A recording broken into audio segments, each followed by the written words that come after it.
When you think of Dwyane Wade, what do you think about? Maybe it's the multiple championships. The high-flying highlights wouldn't be a bad thought either. Maybe it's Wade County. No matter what it is, D-Wade is a legend in our game and left the game in a better way than he found it. His career is filled with gaudy moments, clutch shots, and accolades even some of the great talents of today wish they had possession over. Just a couple days ago, I heard Dwyane Wade commenting on LeBron James in the Paris Olympics, and he said, "I wonder what I did wrong when I look at LeBron." And even though he said this in a joking manner, it got me thinking, what was Wade's career like post-LeBron James? Well, if we're gonna analyze Dwyane Wade's career post-LeBron James, we must first go back in time to see what made D-Wade the icon that he was before he even met LeBron James in Miami. From 2003 all the way up until 2010, D-Wade was everything you could ask for from a rookie on your team. He brought a championship to a franchise on his rookie deal, something almost every player in NBA history cannot repeat. He also embraced Miami from the day he was drafted as well. Wade was an all-star in 2005 all the way up until the summer when LeBron joined him in Miami. He was a multiple-time All-NBA member, making the first, second, and third team all within the 2003 to 2010 time range. During this time, he also signed a sneaker deal and brand deal with Jordan.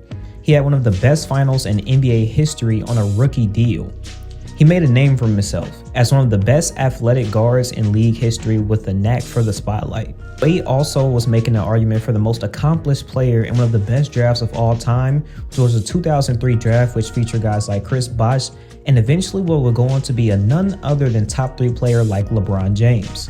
Finally, in 2009, D-Wade had one of the best, maybe top 15 peaks of a player we had ever seen, and he was coming off of an insane Olympic performance and a gold medal on the Redeem team that featured guys like LeBron James and Kobe Bryant, and he was one of the leading scorers on that team. Before LeBron got to South Beach, Wade was already cemented as a Hall of Famer and was well on his way to being in the pantheon of the greatest shooting guards of all time with much more time left. Now we come down to the 2011 through 2014 time frame. When LeBron took his talent to South Beach, he did it in an effort to get some much needed help and win titles with his friends Dwyane Wade and Chris Bosh, and Dwyane Wade was the perfect player to be down with that. In the first year in 2011, although it was rocky, the Miami Heat made the finals but will ultimately come up short versus the Dallas Mavericks in a thrilling and maybe an embarrassing NBA Finals loss. Dwyane Wade was actually the Heat's best player in this series, and as the series was mostly on LeBron James' shortcomings and maybe other role players not coming through. If the Heat were to win this series, Wade would have walked out of there with the Finals MVP, proving again that he was what we thought, which was a Hall of Fame shooting guard that would come through when you needed him. Now we move on to the 2012 and the 2013 season, and this is where they won back-to-back championships. LeBron James had fully taken over as the best player on this team and as the best player in the league as well. Meanwhile, right beside him was one of the best sidekicks that we had seen in the modern era. Dwayne was still averaging above 20 points in both of these years with solid playmaking and was a plus-level defender as well. He had multiple memorable playoff games and moments during this stretch that further established himself as an all-time great player and one of the best two guards that the league has ever known. He was pivotal in both championship runs and was exactly what LeBron needed and the city of Miami. Although this wasn't prime Wade, this was maybe the most memorable time of his career to NBA fans that seen him throwing lobs to LeBron. He was in the All-Star games and a regular at the NBA Finals and at the top of the mountain. Now let's get into the 13-14 season, and this was maybe the beginning of the end of Wade's career as a superstar player. Wade, LeBron, and the Heat still went on to make the finals, and Wade was an all-star yet again. But by the time the playoffs rolled around, Wade's age, his wear and tear, and the injuries were to the point where he couldn't provide the team with superstar or sometimes even star contributions on a regular basis just how he could 2 years ago or even a year ago at that. Miami would go on to lose the NBA Finals in 5 games to the Spurs, who were on a revenge tour, and Wade definitely didn't look too hot in these games and maybe left some things to be desired from LeBron James, the Miami Heat, and the fans of the NBA. Now let's move on to the 2014-15 season. Undoubtedly, this was Wade's best season, coming just 1 season after LeBron left, and he still had a bit of his prime juice left. The supporting cast around Wade and Bosh wasn't the best, featuring players like Luol Deng, Goran Dragic, and an early Hassan Whiteside. Wade averaged 21 points, 3 rebounds, and 5 assists on 47% from the field. This season, Wade led the Heat to a lowly 10th seed, however, as one of his best individual years could not see him making the playoffs as he had become accustomed to. A big reason for this was the roster that surrounded Wade, as previously mentioned. This season, Chris Bosh was also playing well, but he, however, was suffering from some injuries as well as a real health risk with blood clots. The Heat finished 37-45 and had their season end early. As far as Wade though, he actually looked kinda great in some of these games. The Christmas game versus Cleveland was awesome. He even had a 40-point game this season versus the Jazz. Things weren't looking catastrophic yet without LeBron, who was on the other side of the conference going to the NBA Finals again as the best player in the world still. All in all, this season was possibly a wasted opportunity for Wade to get into the playoffs and make some things still shake while he still had the ability to, and possibly meet up with LeBron James in the Eastern Conference Finals. Now let's move on to the 2015-2016 season, which many NBA fans regard to be one of the best seasons in recent memory. This season saw almost the same Wade, who was averaging 19 points, 4 rebounds, and 4 assists, with around the same efficiency as well. The biggest change in this season was the fact that the Miami Heat were the third best team in the conference this year.